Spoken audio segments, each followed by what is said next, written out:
Bonjour tout le monde. Bonjour Cyril. Bonjour et bienvenue dans l'épisode 2 qui est cette fois-ci consacré autour de tout ce qui est les traitements. Oui. Les traitements pendant la ménopause. Et si vous êtes sur les réseaux sociaux, peut-être aussi si vous avez regardé l'information, il y a énormément de désinformation qui existent.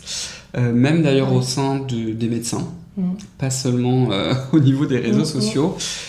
Donc du coup là je pense que c'est vraiment un épisode qui est très très important parce qu'on va d'abord commencer justement par parler des différentes études parce qu'il y a différentes études qui ont été faites sur le traitement de substitution pendant la ménopause, en particulier une étude américaine qui a apporté beaucoup de bouleversements. Et donc du coup comme vous êtes spécialisé dans le traitement entre autres de la ménopause, c'était l'occasion justement qu'on puisse en parler. Merci Cyril de parler de ce sujet si difficile. Alors oui, on a expliqué la ménopause et on sait que la ménopause, lorsque les femmes en souffrent, on a à notre disposition un traitement hormonal qui va soulager l'ensemble des traitements. C'est le traitement le plus logique puisque les troubles viennent du déficit d'hormones. L'ovaire s'arrête de sécréter des hormones. Le traitement le plus logique, c'est de reprendre les hormones. Alors, avant tout, je dois vous dire que le traitement hormonal de la ménopause tel qu'on le donne aujourd'hui a démontré son innocuité. Ce n'est pas le traitement hormonal qui va créer un cancer du sein. En dehors des contre-indications, bien sûr, qui sont très rares, dont je vous parlerai. Alors, le traitement hormonal, on utilise des hormones naturelles, la progestérone et des œstrogènes biosimilaires. Ce traitement a montré son innocuité. Le problème, c'est qu'en 2000, on a eu une étude américaine appelée l'étude WHI qui a été un vrai scandale médiatique. Et avant cette étude, peu de médecins s'autorisaient à donner un traitement hormonal à la ménopause, malheureusement, en France, autour de 12%. Et après cette étude, le scandale médiatique, le taux de traitement est descendu à 5%. Ça a été vraiment une bombe médiatique. Alors, l'étude WHI n'était pas une étude bien fondée et adaptée. Pourquoi ? On a recruté dans cette étude des femmes qui étaient ménopausées déjà depuis 10 ans, des femmes d'une 60aine d'années. Elles avaient des contre-indications au traitement hormonal de la ménopause. Elles étaient hypertendues, elles avaient des troubles vasculaires, elles avaient été ménopausées déjà depuis 10 ans. Ça, c'est trop. Sans traitement, voilà. De plus, on a donné à ces patientes de 60 ans des hormones de synthèse. C'est-à-dire, ce sont les hormones qui existent dans la pilule. Et donc, un traitement totalement inadapté aux patientes inadaptées. Évidemment, on a eu une augmentation des risques cardiovasculaires, des accidents cardiovasculaires, une légère augmentation du cancer du sein. Ça n'était pas un traitement adapté pour les femmes ménopausées, et en tout cas les femmes ménopausées déjà depuis 10 ans, sans avoir été traitées avant, avec des hormones qui correspondaient aux hormones de la pilule. Étude WHI qui a été, et c'est une étude américaine, qui a été une bombe médiatique. Malheureusement, nous en souffrons encore aujourd'hui. Et malheureusement, juste après ces études, une étude appelée E3N, faite en France, énorme étude chez les institutrices, que l'on a traitée dès le début de la ménopause, autour de 50 ans, pas 10 ans après, à 50 ans, en début de ménopause, en éliminant bien entendu les contre-indications, qui sont rares, dont je vous parlerai, et avec des hormones à la française, c'est-à-dire progestérone naturelle et œstrogènes biosimilaires. Il ne s'agit plus des œstrogènes de la pilule, ce sont des œstrogènes biosimilaires. Et on a montré l'innocuité de ce traitement. Malheureusement, la bombe médiatique sévit toujours et très peu de gynécologues, très peu de femmes sont traitées. Or, récemment, la Food and Drug Administration a autorisé, c'était il y a quelques mois, en novembre dernier, a autorisé l'utilisation de ce traitement avec des hormones biosimilaires chez les femmes ménopausées qui souffrent, qui présentent des symptômes de la ménopause. Alors, le scandale vient des États-Unis et maintenant les Américaines, elles sont traitées. Et nous, on est très en retard, mais heureusement, la journée mondiale de la ménopause fait qu'on en parle de plus en plus. La FDA qui a autorisé ces traitements, ça a quand même été très médiatisé. Et de plus en plus, les femmes comprennent qu'elles peuvent traiter leurs symptômes de ménopause avec le traitement hormonal de la ménopause. Voilà. On dit chez les femmes qui en ont besoin, qui souffrent de la ménopause, on a décrit les symptômes à l'épisode numéro 1, mais aussi, il faut savoir aussi que c'est un traitement, on n'utilise pas l'anti-âge, c'est un traitement qui permet de bien vieillir. Et en fait, même quand on n'est pas éprouvé par la ménopause, sachez que ce traitement présente les bénéfices évidents. Les bouffées de chaleur, les troubles sexuels, les douleurs articulaires, l'insomnie, les troubles d'humeur, ce sont les effets évidents de la ménopause. Et les bénéfices évidents du traitement hormonal le traitement hormonal va soulager tous ces troubles, mais il y a aussi les bénéfices cachés.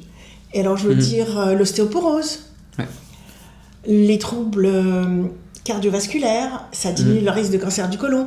Voilà. Donc, même si une femme n'est pas si perturbée par la ménopause, elle peut quand même choisir d'utiliser le traitement à la ménopause pour les bénéfices cachés.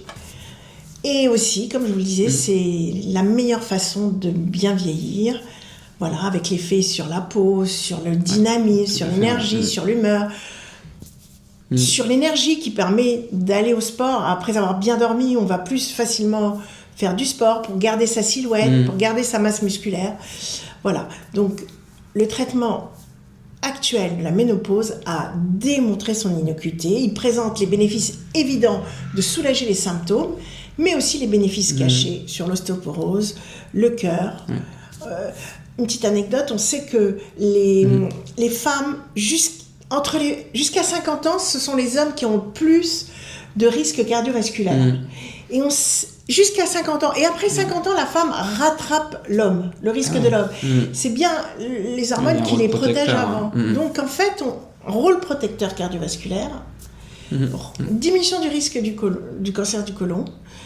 Et bien entendu, on a démontré qu'une femme qui a eu un cancer du sein, lorsqu'elle est traitée par un traitement hormonal, elle a un meilleur pronostic. Pourquoi ? Parce que cette femme qui vient chaque année chez le gynécologue est examinée, on lui prescrit la mammographie, et donc le dépistage s'effectue, et elle a en général un diagnostic plus précoce qu'une femme qui ne vient jamais, qui oublie de faire sa mammographie. Et on sait à quel point la précocité du diagnostic de cancer du sein est importante dans la guérison du cancer du sein. Donc même chez celles qui vont avoir un cancer du sein, elles vont être diagnostiquées plus tôt. Et ça, c'est un élément très important, et on va d'ailleurs consacrer tout un épisode autour justement du cancer du sein et du traitement de la ménopause, parce que je sais que c'est une peur en fait d'énormément de femmes, surtout qu'on sait qu'il y a une augmentation du cancer. Bien sûr, aujourd'hui il y a une augmentation du cancer du sein chez la femme, 60 000 nouveaux cas par an, et chez les femmes de plus en plus jeunes, malheureusement. On a des cas chez les femmes de 23, 24 ans, ça n'existait jamais avant. Voilà, donc vraiment, mesdames, quand vous avez décidé de prendre un traitement hormonal, parlez-en à votre gynécologue, parlez-en, insistez, et voilà, essayez d'insister, et voilà, il faut en parler, parlez-en entre vous, pour découvrir les bénéfices du traitement, et quitter cette peur du traitement hormonal. Il a démontré son innocuité. Est-ce que vous pourriez juste nous donner en fait les contre-indications ? Est-ce qu'il y a des contre-indications finalement au traitement ? Bien sûr. Alors, on a bien sûr le cancer du sein. Être traité pour un cancer du sein hormonodépendant, 75% des cancers sont hormonodépendants. Donc, lorsqu'on a eu dans son antécédent personnel un cancer du sein, ou lorsqu'on est en train d'être traité pour un cancer du sein hormonodépendant, on ne prend pas de traitement hormonal. Lorsqu'on fait partie d'une famille où il y a eu de nombreux cas de cancer du sein, surtout chez les femmes jeunes, il pourrait y avoir un facteur génétique qui fait qu'on a une augmentation du risque de cancer du sein. Et là aussi, avant de prendre un traitement hormonal, c'est bien de faire une enquête génétique pour savoir s'il y a une prédisposition familiale au cancer du sein. Auquel cas, en cas de positivité, on évite le traitement hormonal de la ménopause. On a d'autres traitements pour soulager les troubles. Et puis aussi, lorsque dans la famille, il y a eu des antécédents de phlébite, de thrombose, c'est important de faire un bilan thrombotique, c'est-à-dire de tous les facteurs de la coagulation, pour s'assurer qu'il n'y a pas une anomalie des facteurs de la coagulation qui met la femme dans un facteur de risque élevé de thrombose, de phlébite, et du coup, on évite également le traitement hormonal. Voilà, il y a peu de contre-indications.